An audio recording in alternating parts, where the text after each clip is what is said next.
Hello, YouTube. My name is Alan, and it's that time once again. Let's talk metal. Tonight, we're going to be doing a spotlight on one of a really cool new wave of British heavy metal bands that never quite got over the top. And, they've kind of, faded into one of those semi-obscure units that some folks have heard of, but many folks have not ever gotten a chance to check out. They did a bunch of cool songs, had some interesting folks in their lineup, and so I thought we'd spend this episode, rather than jumping through, a single by each of three different bands, we're just going to focus on one band, and it's going to be Persian Risk. If you've not heard of Persian Risk before, I think you will dig this one if you're into new wave of British heavy metal. It's an unusual name for a band. It allegedly was taken from the name of a military, war games scenario involving one particular situation where nuclear war could have broken out in the 1980s, which I think involved the conflict being initiated more in the Middle East rather than, say, between the traditional NATO versus Warsaw powers. So it's kind of a unique name, kind of cool. I like it. Just it has kind of an obscure origin there. Persian Risk released their first record in 1981, kind of right there, prime new wave of British heavy metal years.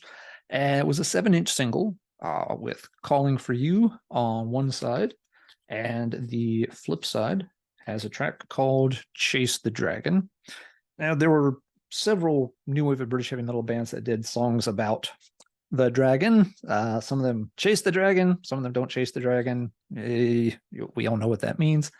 But yeah, Persian Risk was one of those. Something to point out before we get into our first sound clip here. Persian Risk is probably best remembered for being the first band of Phil Campbell. So yes, he was playing with Persian Risk for a few years before eventually being recruited into Motorhead, which of course became his very long-term project. But yeah, let's check out a little bit of this first single. Got several clips pulled up tonight from different Persian Risk recordings. This is going to be part of that A-side, Calling for You. Get this fired up, and we'll see what it sounds like.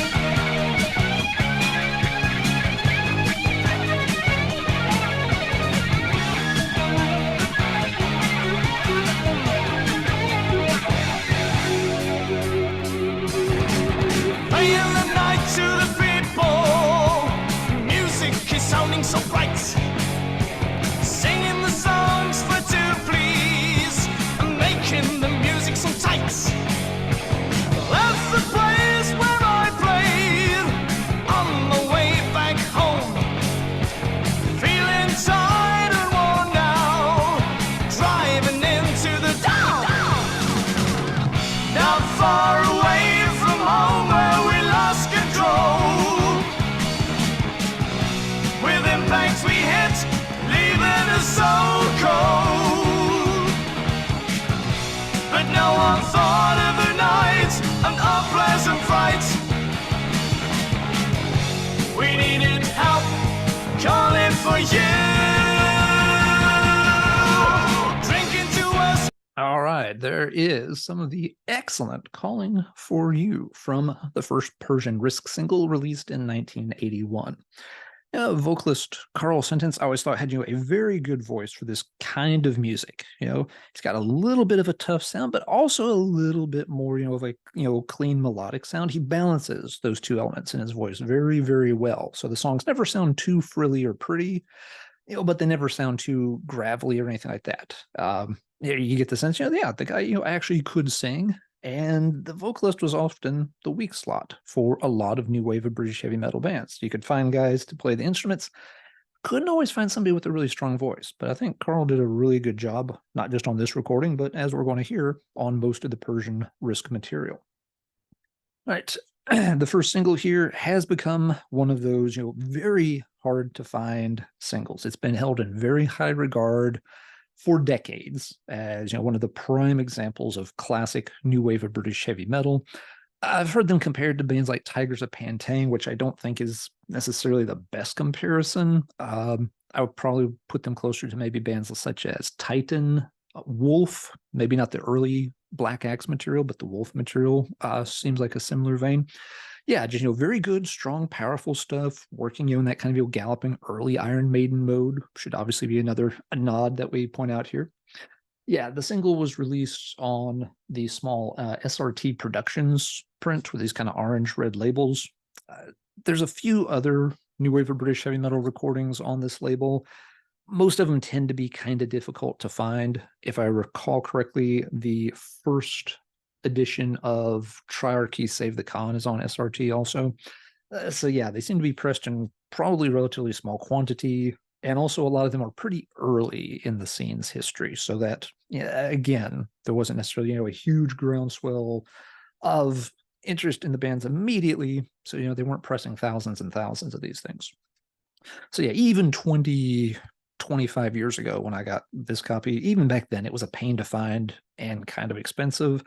I was really happy I could eventually find one with a really nice picture sleeve with it as well. So yeah, the B-side, Chase the Dragon, is also pretty good. It's got a little bit of a different song structure to it. Nothing, that's really out there or proggy, nothing like that. Just put together a little bit differently, but still a pretty solid tune. So yeah, there's a reason this one's always been, sort of a favorite among collectors. You got, very good tracks. A lot of people would put Calling for You as one of those, sort of, top tier, must have on your playlist kind of songs for new wave of British heavy metal. You've got, the Motorhead Phil Campbell connection, which, for Motorhead completists, they're interested in this as well.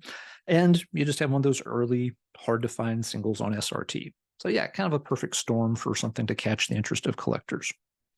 The single generated enough interest in the band that they did catch the ear of Neat Records, Neat being, of course, one of the more prominent new wave of British heavy metal labels. If you have not seen the Neat Singles discography review over on Aaron's channel, The Metal Theologian, you should definitely go check that out. It's an excellent video. Aaron goes through about the first 20 to 30 singles. He skips a few here and there, but he has a pretty complete set of them. And so yeah, a great video looking at all of those. He's got a lot more of that run of singles than I have. But anyway, Neat got interested in Persian Risk. You can definitely hear why listening to Calling for You. And so the band was offered a chance to contribute a song to an upcoming Neat compilation album. The compilation was called 60 Minutes Plus. It was a cassette-only release. I do not have an original copy of it. Cassette collecting is not my thing. The compilation has gotten reissued multiple times over the years under different names. So you can find this song on some other ones. For example, Neat put out a similar version of it on vinyl called All Hell Let Loose. So this isn't quite fair to call it the vinyl version of 60 Minutes Plus, however. And we'll see why here in a minute. But regardless, this came out in 1982, and the band got to contribute a new song. It was called 50,000 Stallions, there towards the end of the A-side. So let's check out that track and see what Persian Risk offered up to Neat Records for their sort of debut with the label. Here is a clip from 50,000 Stallions, Persian Risk, 1982.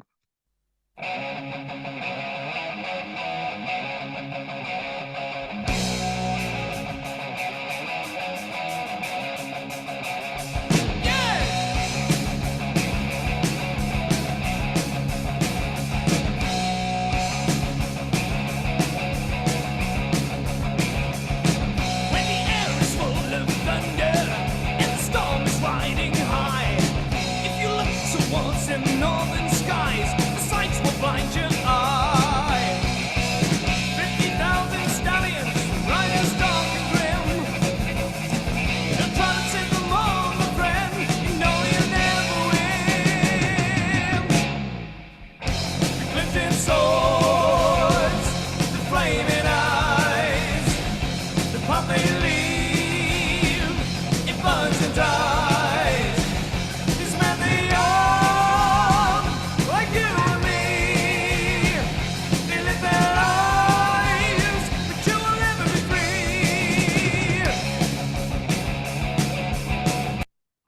So yeah, 50,000 Stallions. Great guitar riff, opening it up. Nice gallop to it. The chorus, kind of changes tempo a little bit. So it's a song showing off, the band capable of doing a few different things, not just, one-dimensional headbanging tracks all the time. So yeah, a pretty cool track and a pretty good way to introduce themselves to a wider audience on this compilation. Now, I mentioned before the clip. This is not exactly the same compilation as 60 Minutes Plus. While this thing has gotten reissued multiple times over the years, the track list always varies a little bit, it seems. So it's not just that they kept putting 60 Minutes Plus back out. For example, this All Hell Let's Loose compilation includes a track from Axis called Flame Burns On. It's a great track, but it's not on some of the other repressings of this compilation. For example, there's a version called, this one's called Metal Minded. Obviously, kind of a relatively simple, probably relatively cheaply done compilation.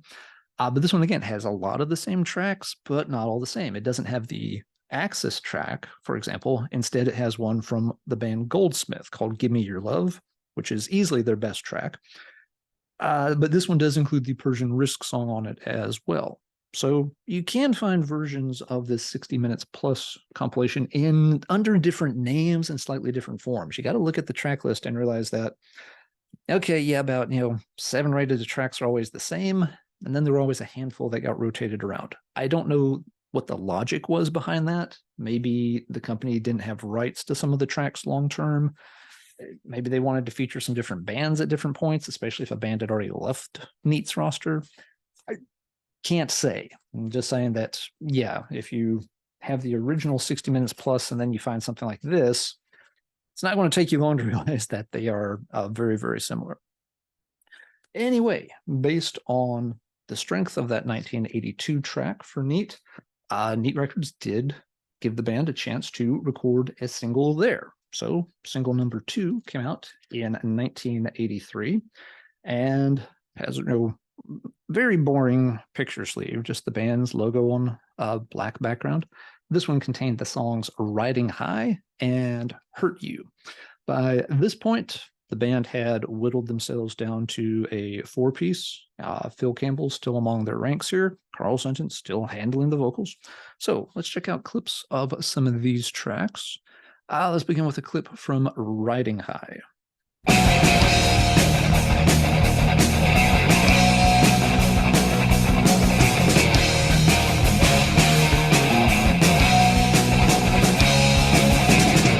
Wheels I feel them turning, rubber roll, I smell them burning. Speed is my desire, to quench this earth that takes me higher. My daring trick is to live the loop of fire. I'm a machine filled with fuel. I am the flyer. Here in the morning takes me riding high. It's never too much for me. I live in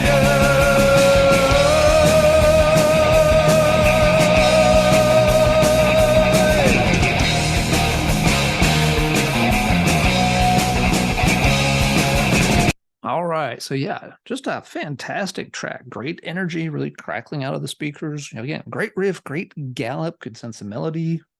Carl can soar just a little bit there on the vocals. So yeah, fantastic tune. Let's also check out a bit of the flip side. This would be part of the track Hurt You.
right, yeah, another banger of a track there. Great guitar solo in the middle, great driving rhythm throughout it. This is another single that's just two top-notch tracks. And, if you've watched other videos where I've featured a lot of these singles had, one good track, and the flip side might have been kind of mediocre. The Persian Risk singles, both of them have two solid tracks on both sides, which is one of the reasons I think they really stand out amongst their peers. Not only did they get past the first 7-inch stage, not only did they put two songs that were really excellent on the first 7-inch, they did the same thing with their second single as well. Now, this is where things started to go a little bit pear-shaped for Persian Risk. Even though they've got, a second really strong single and it's on, the bigger Neat records, Neat did not pick up an option for the band to record anything else for them. Reportedly, sales for the single were decent, but not outstanding. And the second single came out in 1983. And by that time, new wave of British heavy metal was a very crowded, saturated field. And you had some bands that were starting to make it very big, putting out, huge records, starting to generate big sales from thinking, acts like Iron Maiden and Def Leppard. So for a smaller unit to get a single out that did, well, okay, the mindset of a lot of record executives back then would probably been like, well, yeah, but it's no Pyromania. Like that's a fair measure of comparison for a smaller band that you gave a limited budget and produced a 7-inch for. Nevertheless, Persian Risk also went through some lineup changes at this point. It's in 1983 when Phil Campbell leaves to join the ranks of Motorhead, so some restructuring had to go on within the band as well. But it wasn't the end of the Persian Risk story. They did get a chance to record an EP in 1984 on the Zebra Records label. Zebra, not exactly as big a label as Neat Records, by a long shot, but they did get a chance to put out a 12-inch EP called Too Different.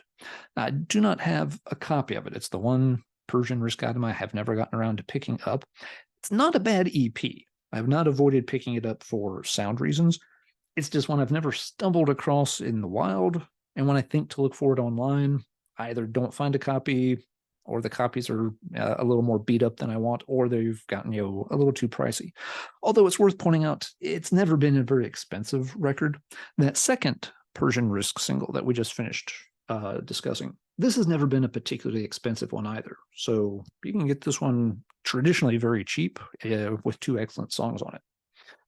So yeah, with the EP on Zebra, you saw the band, with a reloaded lineup, starting to drift maybe a little bit more towards a more melodic and commercial direction, although the songwriting is still pretty solid. Let's see, I've picked out the title track from the EP, so let's check out a sample from Too Different by Persian Risk from their 1984 EP.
So there is a clip from Too Different, taken from Persian Risk's 1984 EP.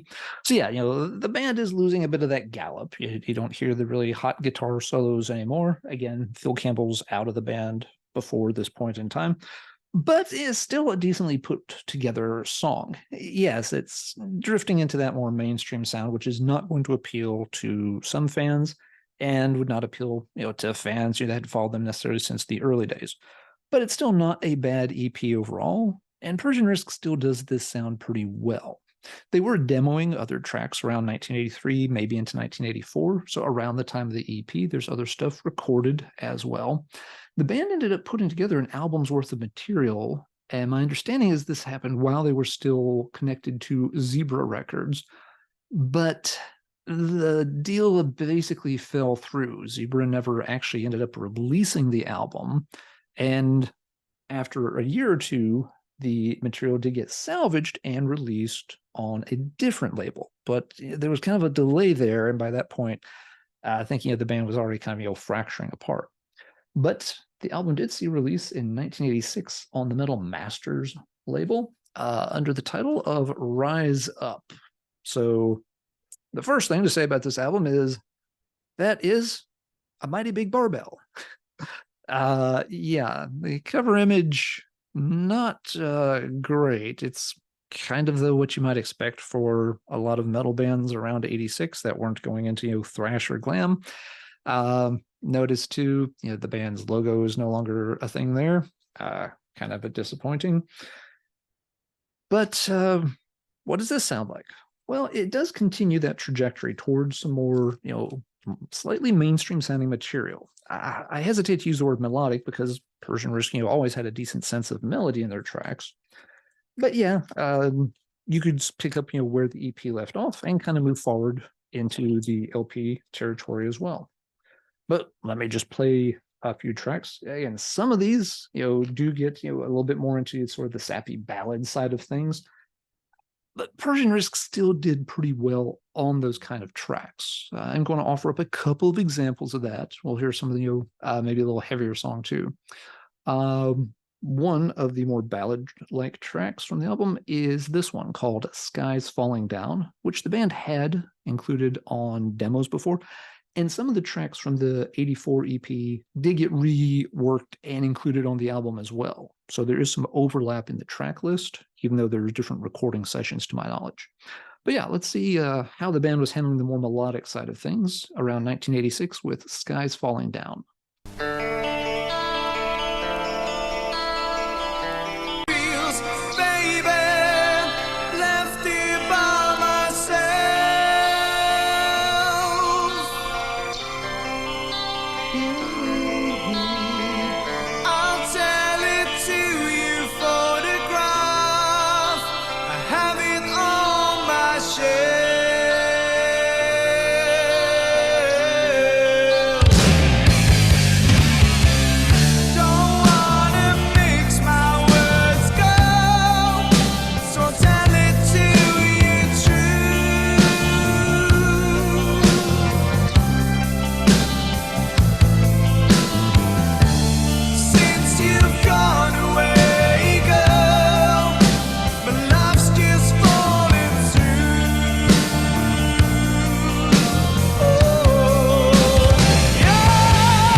All right, so that's Skies Falling Down from Persian Risk.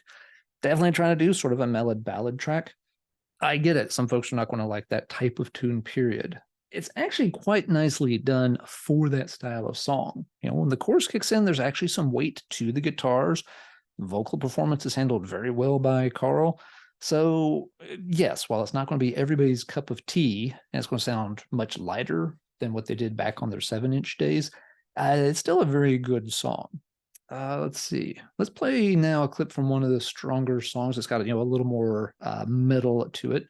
This next one is called Dark Tower, and it's another one that was demoed before this, and I think this was also on the 2 different EP in 84. But here's the version from the Rise Up album, released in 1986. Persian Risk with Dark Tower. Dark Tower!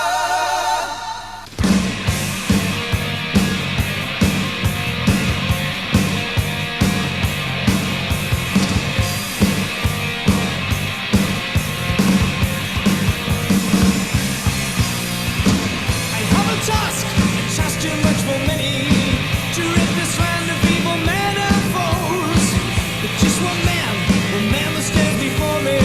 His force is strong, but see he fights alone. Will it stand high upon his tower?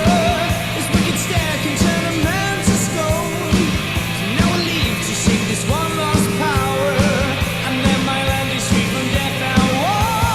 Dark Tower, he stands so tall and grand. Dark Tower, you hold the winning hand. Dark Tower, I am to rid this land. Dark Tower, of all these evil men.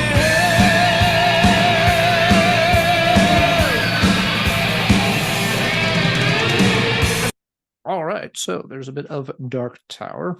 Yeah, so again, while it still has a very melodic bent to it, it's still a very solid song. Persian Risk, we're not going crazy nuts into like full-on glam or hair metal territory or anything like that with the album. And again, there was a delay with the release. It's cool that Metal Masters put it out. If you're having to rely on Metal Masters to put out your album recording, over a year after you'd recorded it for a different label, it probably wasn't signaling good things for you at that point. And I just have to point out, love the fact that, there's all this stuff all over the inner sleeve. I've always assumed this was just somebody wrote this. A former owner had it on there, which I'm pretty sure looking at it up close, it looks like it's just ink on it. But the fact that they actually added little, music symbols and stuff to it, somebody dug the band and dug the album. I guess there's a chance it was pre-printed this way. I'm not catching it, but regardless, kind of a fun, different way to do the inner sleeve. Let's do one last clip. I can't talk about Rise Up without mentioning this song. If you don't like metal ballads, this is the time just to go ahead and skip forward a minute or so in the video.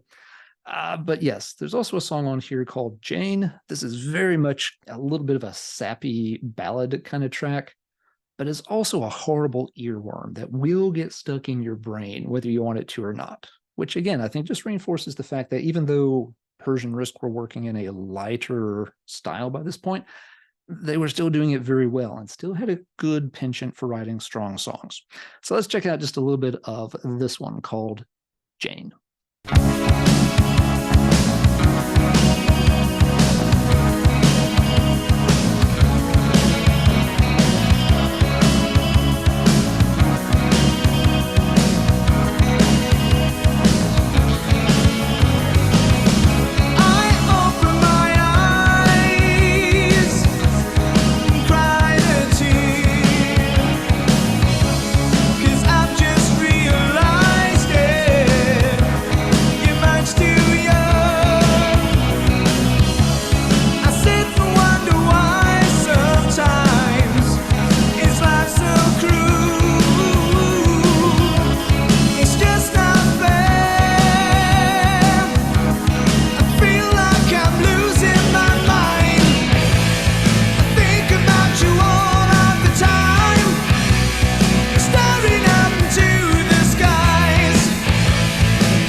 So yes, Persian Risk's softer, more sensitive side with Jane.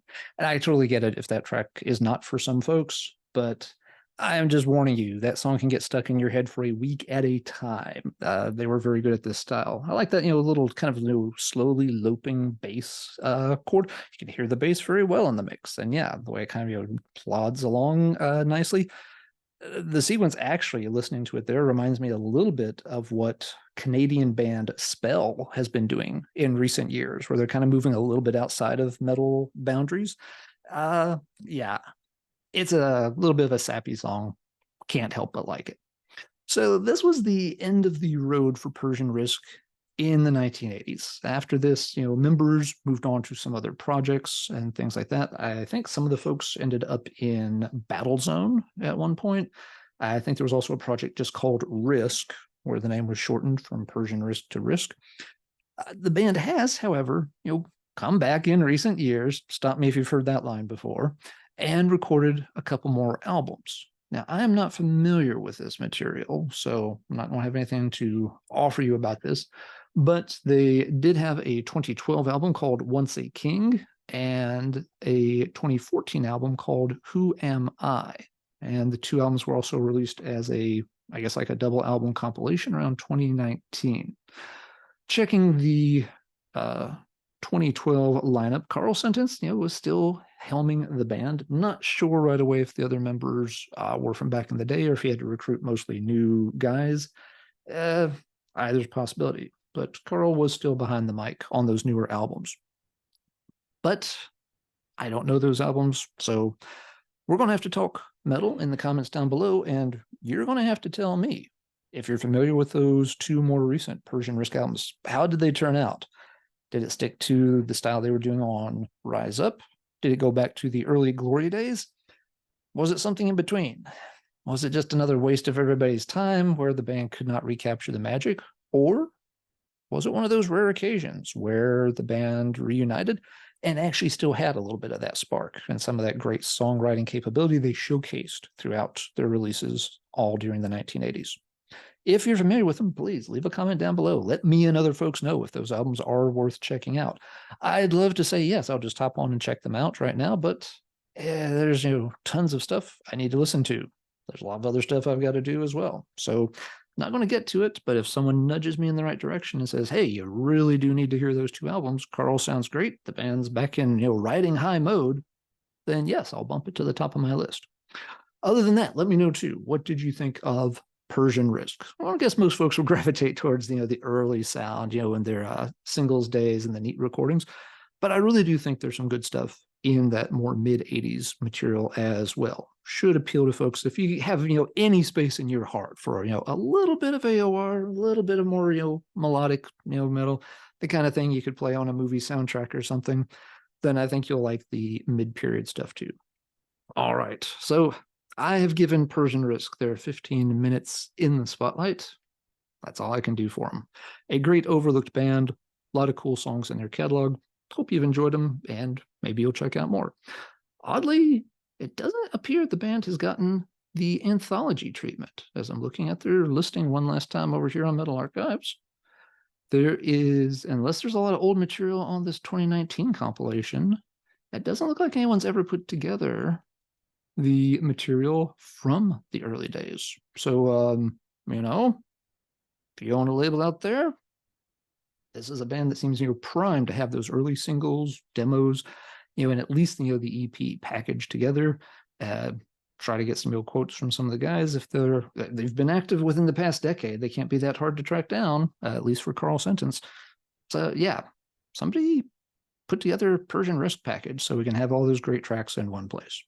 All right, folks, that is going to do it for now. Until next time, everybody take care. And as always, keep banging your head.